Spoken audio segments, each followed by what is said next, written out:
आप सभी का हार्दिक रूप से स्वागत करता हूं। फ्रेंड्स, कल मैडम प्रीति अग्रवाल के पास एक नौजवान का फ़ोन आया और वो बहुत परेशान था। और परेशान किस बात से था? अपने काम को लेकर इस रूप में नहीं कि उसके पास कोई काम नहीं था, वो बेरोजगार था, बल्कि इस रूप को लेकर कि उसके पास एक काम था और उस काम से हर महीने उसको 35,000 रुपए मिल रहे थे और यह काम भी सरकारी संस्थान में था। और उससे भी बड़ी बात कि उस युवा की उम्र केवल 25 साल की थी। 25 साल की उम्र, 35,000 रुपए की सैलरी, और उनके जो पिता हैं वो पिता एक किसान है, यानी कि यूं कह लीजिए कि गांव की पृष्ठभूमि रही होगी। वो अपने काम से परेशान है। वो मैडम से एडवाइस ले रहे थे कि उन्हें क्या करना चाहिए, और एडवाइस में उनका जोर इस बात पर था कि मैडम किसी तरह से इस बात का समर्थन कर दें कि ठीक है, तुम नौकरी छोड़ छाड़ करके अलग हो जाओ। जिस नौकरी में मजा नहीं आ रहा हो, जिसमें तनाव और दबाव महसूस हो रहा हो, उसे करने से भला क्या फायदा है। दोस्तों, पिछले लगभग 2-3 दिनों से मैं इसी इशू पर बात कर रहा हूं। इसके बारे में आप सब थोड़ा सोच कर देखिए, और मुझे लगता है कि इस पर विचार करना ही चाहिए। ये छोटी मोटी बात नहीं है। मैं आध्यात्मिक जगत की बात नहीं कर रहा हूं, मैं सीधे सीधे भौतिक जगत की बात कर रहा हूं। अपनी जिंदगी, आप सबकी जिंदगी और सब समाज और देश की जिंदगी के बारे में बात कर रहा हूं। मैं उन जिंदगियों के उन तत्वों के बारे में बात कर रहा हूं कि अगर वे तत्व न हो तो हमारी ये जिंदगी नहीं होगी, और हमारी अगर ये जिंदगी नहीं होगी तो फिर क्या आध्यात्मिकता और क्या धार्मिकता और क्या शांति और क्या सुख। मुझे लगता है कि इस पर सभी को बहुत गंभीरता के साथ विचार करना चाहिए, क्योंकि तभी हम समस्या की जड़ तक पहुंच पाएंगे। अदरवाइज हमें नौकरी, हमारा अपना काम, ये सारी चीजें समस्या लगती हैं, और लगता है कि अगर हम इससे अलग हो जाएं तो सीधी सी बात है कि समस्या खत्म हो जाएगी। देखिए, हम पानी में डूब नहीं रहे हैं कि अगर हमें कोई इस पानी से बाहर निकाल दे तो हमारा डूबना रुक जाए और हम बच जाएंगे। इसे आप इस रूप में मत देखिए। ठीक उसी तरह से जैसे मान लीजिए कि हम एक प्राकृतिक वातावरण में रह रहे हैं, हवा तेज चल रही है, और उस तेज चलती हुई हवा से हमें हो सकता है कि थोड़ी सी परेशानी हो, लेकिन क्या उस परेशानी का हल यही है कि हम एक ऐसी जगह पर चले जाएं जहां बिल्कुल हवा न हो, वह स्थान बिल्कुल निर्वात हो, वैक्यूम हो? क्या उस वैक्यूम वाली जगह पर जाने के बाद हम 5 मिनट भी जीवित रह पाएंगे?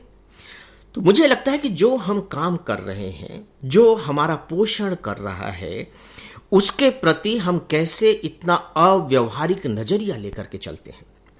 मैं नजरिए की बात कर रहा हूं, मैं विचार की बात नहीं कर रहा हूं। विचार तो बाद में आएंगे। आप देखिए कि अभी हम कोरोना के संकट में रह रहे हैं। जिनके पास नौकरियां हैं उनकी नौकरियां चली गई हैं। नई नौकरी पाने का तो कोई अब लगभग अभी कुछ समय तक तो संभावनाएं ही दिखाई नहीं दे रही हैं। वहां वह युवा 35,000 की नौकरी को छोड़ने की बात कर रहा है। आपको नहीं लगता है कि सच में यह निर्णय कितना डरावना निर्णय है? क्या यह व्यावहारिक हो सकता है? दोस्तों, मैं एक बात आप सबसे आज कहना चाहूंगा। एक बात देखिए, होता क्या है कि हम जब किसी भी चीज से परेशान होते हैं तो हमारे अंदर एक बहुत तेजी के साथ उसके विरुद्ध क्रिया पैदा होती है, जिसे हम प्रतिक्रिया कहते हैं, रिएक्शन होता है। और उस रिएक्शन में हम कोई भी कदम उठा लेते हैं। नौकरी है तो रिजाइन कर दो, फलाना है तो फलाना कर दो, जिंदगी बेकार लग रही है तो जिंदगी को खत्म कर दो, संबंध बेकार लग रहे हैं तो डिवोर्स दे दो या अलग हो जाओ, या जो भी हम इस तरह के कदम उठा लेते हैं।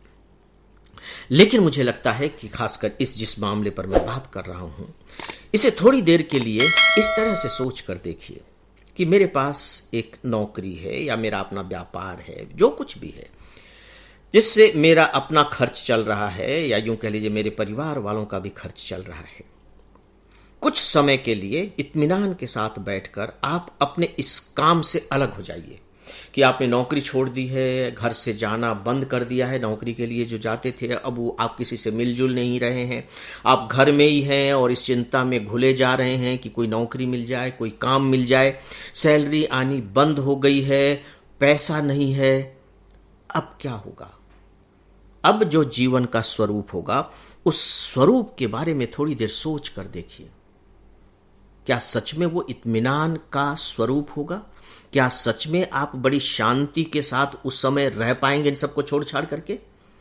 कहीं ऐसा तो नहीं कि आपने एक संकट के बजाय उससे बचने के रूप में एक दूसरा उससे कई गुना ज्यादा बड़ा संकट ले लिया है? और यह दूसरा बड़ा संकट एक ऐसा संकट है जिसके समाधान की इतनी आसानी से संभावनाएं नहीं दिख रही हैं। तो आपको नहीं लगता है कि मैंने अपने ही पैरों पर, अपने ही हाथों से कोई बहुत धारदार कुल्हाड़ी चला दी है? दोस्तों, ऐसा होता केवल तब है जब जीवन के प्रति हमारी व्यवहारिक जो बुद्धि है, जो व्यवहारिक दृष्टि है, वह कुंद पड़ जाती है, या यूं कह लीजिए कि व्यवहारिक दृष्टि हमारी होती ही नहीं है। हम सारी बातों को, सारी स्थितियों को केवल अपनी इच्छाओं के आधार पर देखना शुरू कर देते हैं। इच्छाओं के आधार पर, विचारों के आधार पर नहीं। यहां इच्छाएं प्रबल हो जाती हैं, डिजायर प्रोमिनेंट हो जाती है कि नहीं, ये मन कर रहा है तो यार ये करो, ये करने के बाद क्या होगा ये हम नहीं सोच पाते। लेकिन जब आप अपनी इच्छाओं के साथ विचारों को शामिल करके सोचना शुरू करेंगे, तब आपके सामने चीजें स्पष्ट होकर के प्रस्तुत होंगी, और तब जो आप निर्णय लेंगे वो सही मायने में व्यवहार के ज्यादा करीब होंगे।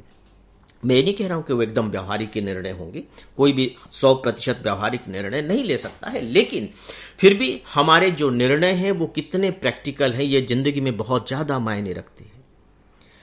फ्रेंड्स, एक बात जो मैं फिर से रिपीट कर रहा हूं आज, वो ये है कि जिनसे भी आप परेशान हैं, चाहे वो व्यक्ति हो, चाहे वो स्थान हो, चाहे वह आपका काम हो, चाहे वह आपका विचार हो, चाहे वह आपकी वस्तु हो, जिनसे भी आप परेशान हैं, कुछ समय के लिए मानसिक स्तर पर आप बिना उसके कल्पना कीजिए कि मैं इस जगह पर नहीं हूं, उस जगह पर हूं, मैं ये काम नहीं कर रहा हूं, मैं बिना काम के हूं, मेरी जिंदगी बिना इस व्यक्ति के है।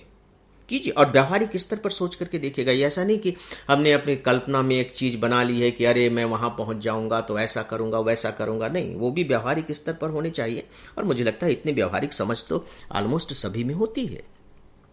आप करके देखिए, केवल ये एक अभ्यास जो बहुत ही छोटा सा अभ्यास है और किया जाना चाहिए, तब आपके सामने वास्तविकता प्रकट होगी, वास्तविकता, रियलिटी जिंदगी की दिखाई देगी।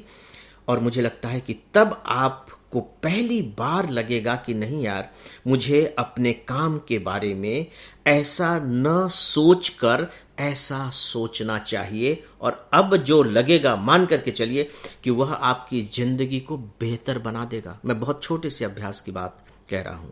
दोस्तों, आप करके देखिए, और यदि आप लोगों में से कुछ लोग करेंगे और उसके परिणाम आपको जो भी मिलेंगे मुझे सूचित करेंगे तो मुझे खुशी होगी। तो दोस्तों, अब इन्हीं शब्दों के साथ आज के इस अपने लाइफ मैनेजमेंट को यहीं समाप्त करने की अनुमति चाहूंगा। नमस्कार।